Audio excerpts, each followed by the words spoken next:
পারবে না। কারণ ইসলামকে রক্ষা করবেন কে? আল্লাহ।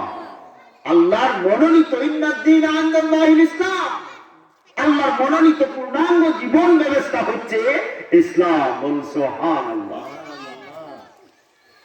শুধু তাই নয়, নিষ্ঠুর কাফির বেঈমানরা আমার নবীজিকে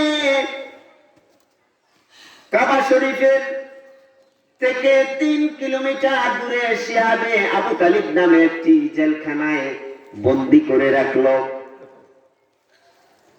কিভাবে বন্দী করলো? রেজুলেশন করলো, মিটিং করলো। আরবের মক্কার কাফির মুশরিকদের পক্ষ থেকে নেতাগণ উকবা সাহেব, আবু জেহেল সহ এভাবে প্রখ্যাত নেতাগণের মাধ্যমে স্বাক্ষর করে রেজুলেশনের মাধ্যমে তারা কি করলো? একটা রেজুলেশন পাস করলো। নবী পাক সাল্লাল্লাহু আলাইহি ওয়াসাল্লামকে বন্দী করলো শিহাবে আবু তালিবের। পানি পর্যন্ত নিষ্ঠুর বেঈমানরা দিল না, খেতে দিল না। দিনের পর দিন চলে যায়, মাসের পর মাস চলে যায়। নবী পাক সাল্লাল্লাহু আলাইহি ওয়াসাল্লামের দিন চলে যাচ্ছে, রাত চলে যাচ্ছে, কিন্তু দেখা যায় এদিকে সাহাবায়ে কেরামদের উপর কত নির্যাতনার ঘোষণা করে দিল মক্কা নগরীতে, মক্কা শহরে ঘোষণা করে দিল, রে মক্কার দোকানদারগণ, তোমরা যদি মুহাম্মদ সাল্লাল্লাহু আলাইহি ওয়াসাল্লামের অনুসারীদের কাছে যদি কোনো পণ্য তোমরা লেনদেন করো, বিক্রয় করো, তাদের অর্থাৎ মুহাম্মদ সাল্লাল্লাহু আলাইহি ওয়াসাল্লামের কাছে বা সহযোগীদের কাছে, সাহাবায়ে কেরামের কাছে, তাহলে তোমাদেরকে কঠিন শাস্তি দেওয়া হবে। এই দোকানদেরকে বন্ধ করে দিল। শুধু তাই নয়, এদিকে সাহাবায়ে কেরামদের উপর নির্যাতন চালালো। একজন মহান নেতা ছিলেন আবু হিশাম নামে মক্কার স্থানীয় নেতা। তিনি কয়েকদিনের জন্য সফরে ব্যবসায় বাণিজ্যে ছিলেন। তিনি যখন মক্কার জমিনে এসে দেখলেন নবী পাক সাল্লাল্লাহু আলাইহি ওয়াসাল্লাম শিহাবে আবু তালিবে বন্দী আছেন, তখন তিনি কি করলেন? সমস্ত ঘটনাটা তিনি বুঝলেন। দৌড় দিয়ে নবী পাক সাল্লাল্লাহু আলাইহি ওয়াসাল্লামের পাশে গেলেন, গিয়ে বললেন, ইয়া রাসূলুল্লাহ, ইয়া হাবিবাল্লাহ, আপনার এই অবস্থা কিভাবে হলো আমি জানতে চাই। ইয়া রাসূলুল্লাহ, ওগো আমার মায়ের নবী, ওগো আমার মায়ের রাসূল, প্রাণের রাসূল, কিভাবে কি হলো? আপনি এতদিন যাবৎ শিহাবে আবু তালিবের মধ্যে বন্দী আছেন, পানি পর্যন্ত, রুটি পর্যন্ত নিষ্ঠুর কাফিররা আপনাকে দিল না, ঘটনা কি? নবী পাক সাল্লাল্লাহু আলাইহি ওয়াসাল্লাম ঘটনা তুলে বললেন এবং বললেন, রে হিশাম, ও হিশাম, তুমি গিয়ে দেখো, খোদার কসম লাগে, কাবা ঘরের ভিতরের মধ্যে একটি মস্ত বড় পাথর আছে। রেজুলেশনের মাধ্যমে তারা এই রেজুলেশনের কাগজটা এই পাথরের নিচে তারা রাখলো। খোদার কসম লাগে, আসমান ও জমিনের মালিক আল্লাহর কসম লাগে রে হিশাম, ওই পাথরের নিচে সাদা কাগজ পড়ে আছে, কিন্তু কারো নাম লেখা নেই, দস্তখত নেই। তারা মিথ্যাচার করে, ষড়যন্ত্র করে আমাকে বন্দী করে রেখেছে।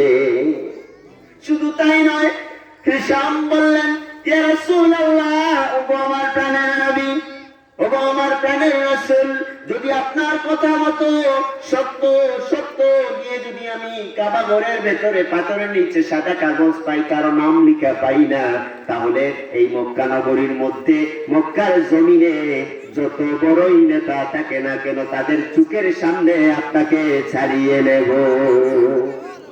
আচ্ছা, এখানে একটা কথা, যদিও লিখা থাকে, আল্লাহ কি পারেন না এই লিখিত কাগজকে সাদা কাগজে পরিণত করতে? অবশ্যই পারেন। শুধু তাই নয়, দেখা যায় আবু হিশাম দৌড় দিয়ে কাবা শরীফের দারোয়ানকে বললেন, রে দারোয়ান, তাড়াতাড়ি কাবা ঘরের দরজাটা তুমি খুলো। দারোয়ান বলল, খোলা যাবে না। আরবের গণ্যমান্য ব্যক্তি বর্গের মাধ্যমে, মুরব্বিয়ানের মাধ্যমে সেটা তালাবদ্ধ করা রাখা হয়েছে।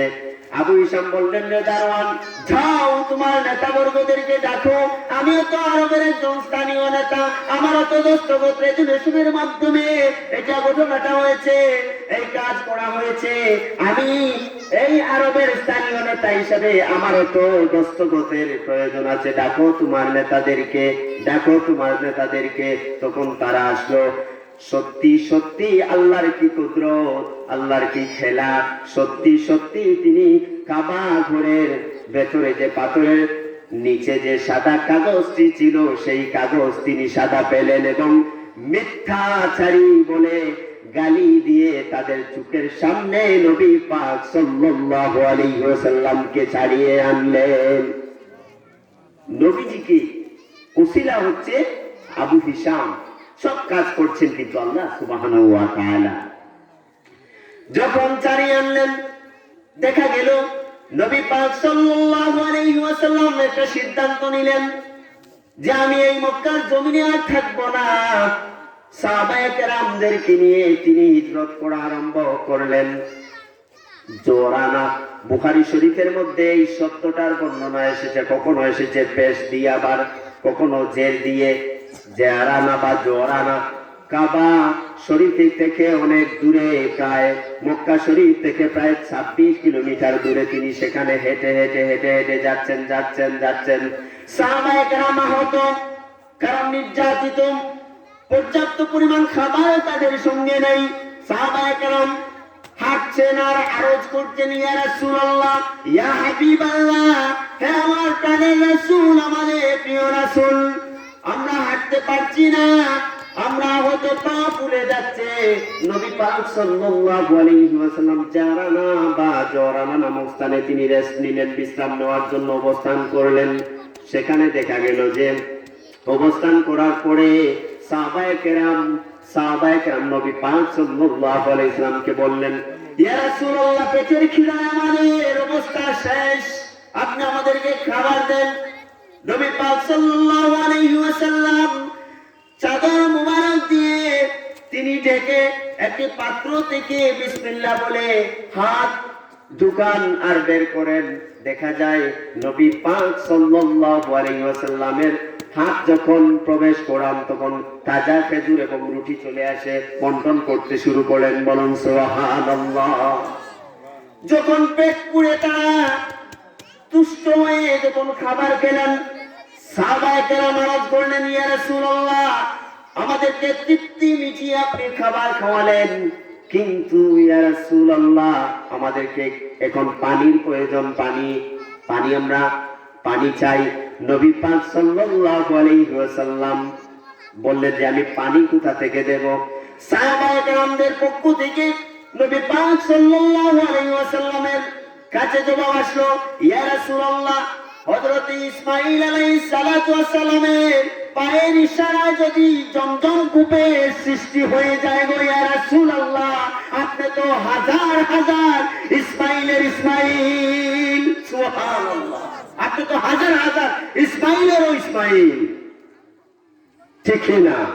ইয়া রাসূলুল্লাহ, আপনি চাইলে পাথর থেকে পানি ফোয়ারা আপনি সৃষ্টি করতে পারবেন। কি আস্থা ছিল নবী পাক সাল্লাল্লাহু আলাইহি ওয়াসাল্লামের প্রতি সাহাবায়ে কেরামদের। 1900 তখন দেখা গেল পাথরের মধ্যে আঘাত করলেন, অটোমেটিকলি আল্লাহর হুকুমে পাথর থেকে পানির ফোয়ারা সৃষ্টি হয়ে গেল।